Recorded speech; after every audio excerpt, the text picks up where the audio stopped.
Welcome back to another technical deep dive here in the debug zone. Today we're tackling a big question and breaking it down with insights from other users. Hopefully this clears up some misconceptions and helps you get the answer you need.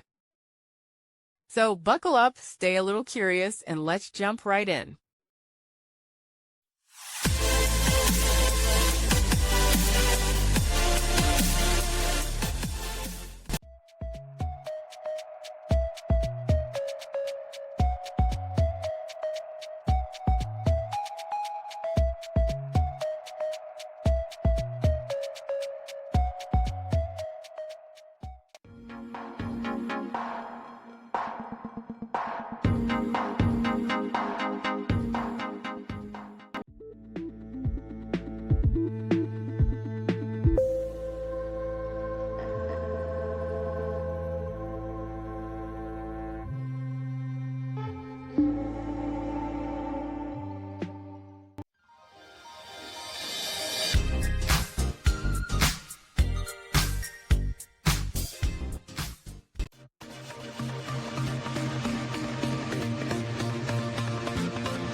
And that's a wrap.